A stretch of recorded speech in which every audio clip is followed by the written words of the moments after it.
so he had to take the BART. That made him too late to get his proper prep to pitch, so he's pitching tomorrow instead, tomorrow being today. But hold on, who's entered the chat? The San Francisco BART's like, whoa, whoa, whoa, whoa, whoa, don't blame us. And they try to cover it up here. I do this sometimes. Hey, first, wow, what an honor to host a baseball superstar like Ohtani on the BART. But just for the record, we did not experience any issues on our end. Do not put this on us. We confirmed with the Operations Control Center there was no delay for any Coliseum heading train during the Bay Bridge incident. So Joe Madden, that's on you. You guys don't know how to transfer. Our trains were running smoothly. So shout out to the BART for defending yourself. Watch Ohtani tonight. Meanwhile, the MTA New York would have been like, we can't be bothered to even respond.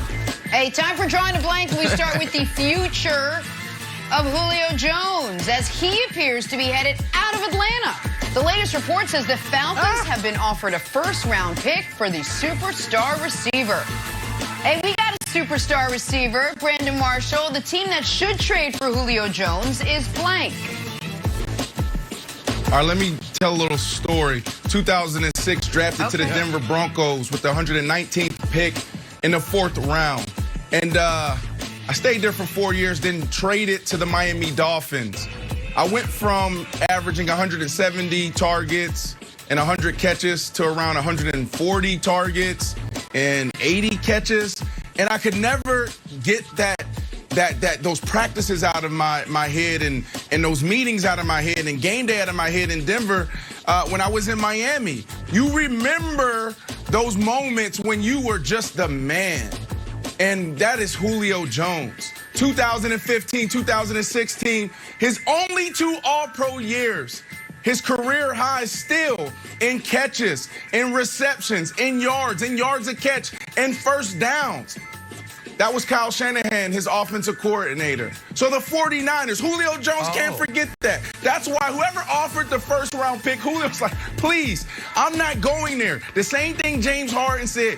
If I'm not going to this team, then don't trade for me. I'm not showing up. I'm gonna come in overweight. So Julio Jones right now probably has his eyes set out on Kyle Shanahan and the San Francisco 49ers.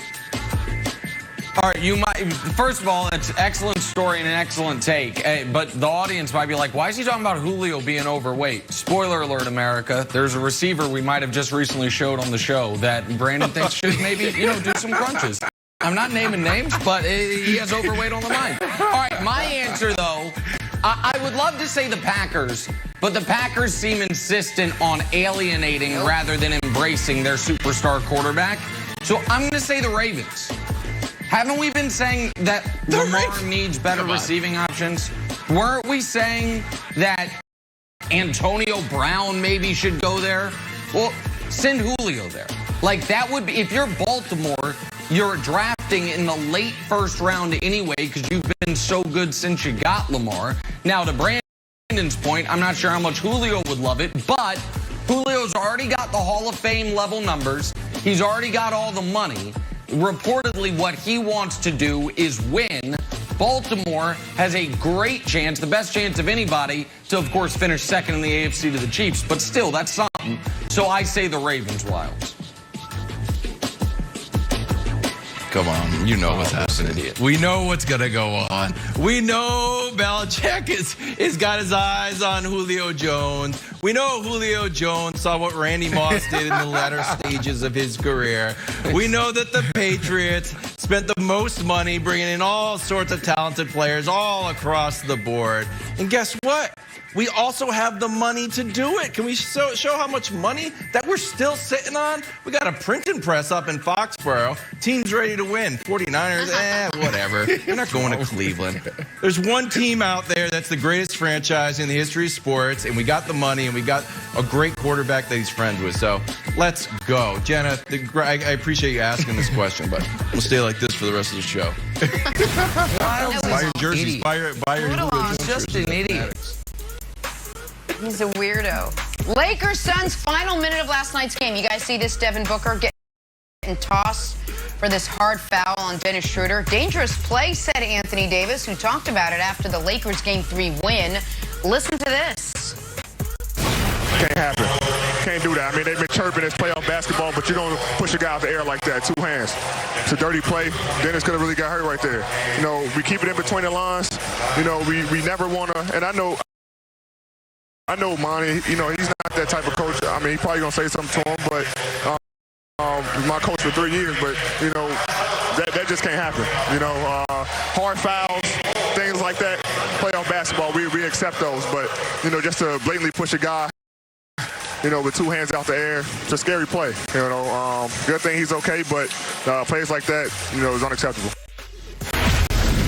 Hey, Brandon, the chippiness last night in Game 3 was blank. Oh, my goodness. This time of year, AD said it. But all this talk about, oh, it can't happen, please. It's playoff basketball. Intensity goes up. I played for an amazing coach. AAU basketball, high school basketball, Coach Cone, legendary coach, but he harped on the fundamentals. And on the defensive side, he will always say, if a guy is going up and you have to foul him, he bet not score. So you got him going up, but he's going to score because it's kind of like a soft kind of foul. So he had to do this. Now look, he knew what the results was going to be. This is basketball. I'm sorry, please, man. 1990, this happened every single game. Please, these guys are soft. No, okay. That's wow. Brandon. Put it in the take book. It's Brandon's worst take ever. He's been on the show 10 months. Worst take ever. Just happened right here today. All right. The chippiness at the end of the game was juvenile. And I don't mean multi-platinum recording artists of 400 Degrees juvenile. I mean like kids. Like whether it was the stuff on the bench with LeBron and Crowder, that was juvenile. That was just like kiddie stuff. And this was juvenile as in wildly immature. Listen, I understand Devin Booker was frustrated, and I do not mind a hard playoff foul. But a hard playoff foul goes north to south. You chop down on a guy. You don't go east to west pushing a guy. There is a reason that across the board this was responded to like this. Brandon, this is a dangerous play. And it was actually fortunate can you guys put me on camera? Why? Can you not put him on camera? You don't want to be on camera? Can you guys put me on camera? You're talking about, he did this. Like if he fully extended, now we're talking about something. It's like Brandon, the guy's in the air. Hard. Did you see Brandon, how the guy's in the air. Oh my goodness.